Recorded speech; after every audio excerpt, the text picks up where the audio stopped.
Welcome back to another episode of Microsoft Ignite Unplugged, the show about the creation of the event known as Microsoft Ignite. Now, in this week's episode, we decided to bring back my good friend Jackie because you are here IRL.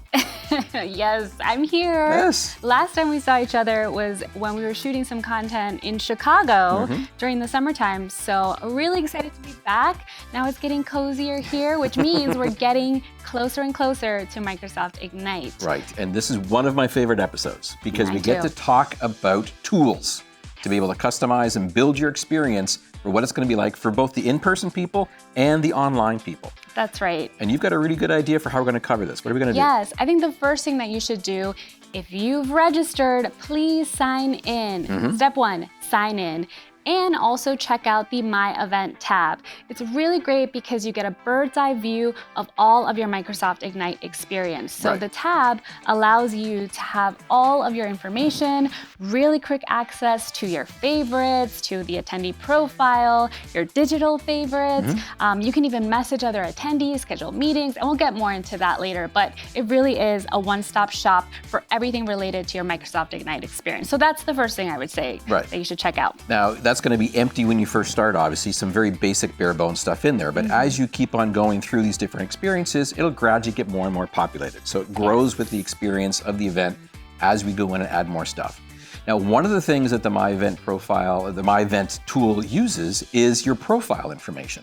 And so once you're registered, you have to go back and complete your profile because normally, like if you're like me, you just kind of register fast and you kind of put in the minimal information. You need to go back in and populate your profile with things like your job title, job role, things that you do, things that you want to go off and see, speakers that you like all sorts of stuff.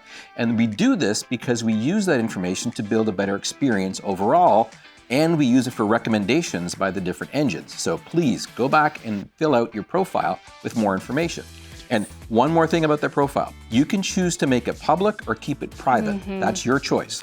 If you make it public, you get published inside of the attendee directory, which exposes you and makes it so that you can make connections with other people, build your professional network, and go off and try to facilitate some of these hallway conversations, which we'll talk about in just a minute. But you're in control, public or private. That's right. So you've signed in, checked out your My Event tab, you've completed your attendee profile. Now I think it's time to get into the content. So where should we go next? Well, the content is all about Schedule Builder, right? So Schedule Builder is where you're going to be spending the bulk of your time, if you're like me, doing the research on who you want to see speak, what topics you want to see covered, what featured partners you're going to want to catch their sessions of as well. And you're going to put this inside your calendar or your schedule inside of My Event area. Yes. And if you're like me, my style is I overpopulate it with too many things, but that's my call. I think we all do that. You've got lots of filtering options on the side. You've got the ability to go through and see where gaps are in your schedule, where you got to go off and fill some things. But you know what? Go out and take a look at our socials online at @MSFT_events or even some of the folks on my team, because we're going to be sharing our schedules leading up to the event that is stuff that we find really interesting. Lots of recommendations direct from our experts. So that's very exciting. So now you've gone into your session scheduler, that you started adding your favorites with your digital favorites. So then the next thing I think is a key to this experience is to start making connections through the attendee directory. Right. So the attendee directory is the one-stop shop where everyone who's registered for Microsoft Ignite will be there if they've selected to appear in this directory. Right. So I think that's a really great place to really see who's coming. And if you're coming in person, you will be able to have a little bit more engagement through messages, set up meetings, and really have and build those connections early on so you're ready before you even get on site. So remember, that feature is only available for people coming in person only. Right.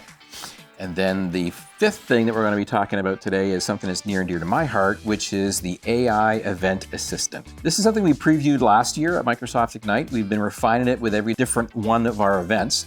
And this is what uses that information about what you've put inside your schedule, how you filled out your profile, things that you've marked as favorites, even the completed sessions that have already gone off and been delivered already. All that information is used to personalize and answer questions that you might have about the digital experience or about the event or about individual sessions inside the event. It's a chatbot. You can go off and interact with it and go off and ask questions. Everything that's in there is available through the event profile that you've built and through the content that we have inside of the event itself. Yeah, and what's really special about that is that it's only related to the information about Microsoft Ignite. Yep. So that is really the most information access that you're going to get about the event, and it has so much capabilities. Can't wait for you guys to try it. Oh, there's one thing that's a special hidden thing if you haven't tried it off yet, is after the sessions have taken place, it will actually analyze and use the transcripts, and you can query it for summaries of different sessions to be able to go off and to share that with other people or to use it for your own learning plan. So build your own session. It can even go off and build a possible trip report if you wanted to. So much to do. That's great. So 5 things to get us started.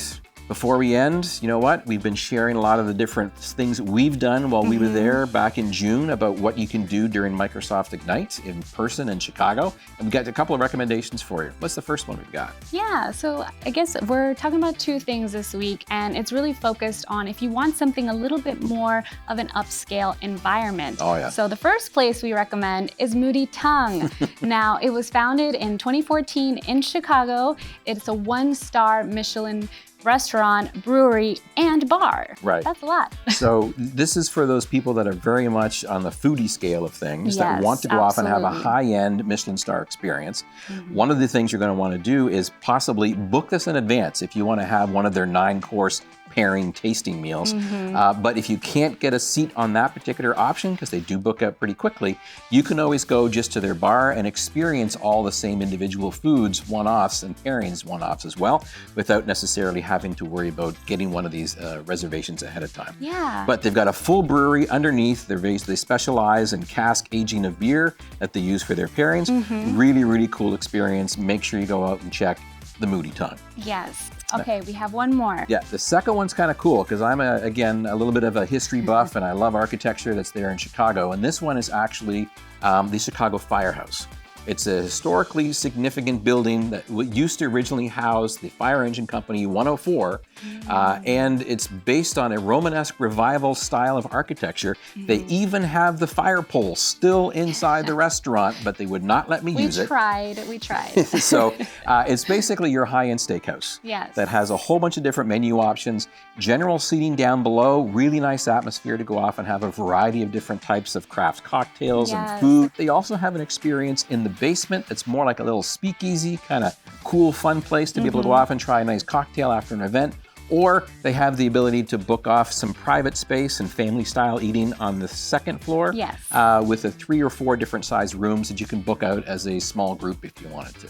Yeah, so I think these are both amazing options. Again, if you're looking for a little bit more upscale dining, that type of atmosphere, we recommend Moody Tongues and the Firehouse. Right, make sure you check those ones out. And that's kind of it that we have time for this particular episode of Microsoft Night Unplugged. And I'll say thank you very much for joining us. Thank you for taking the time out of your schedule to come back in person. And we will see you at Microsoft Ignite. Bye.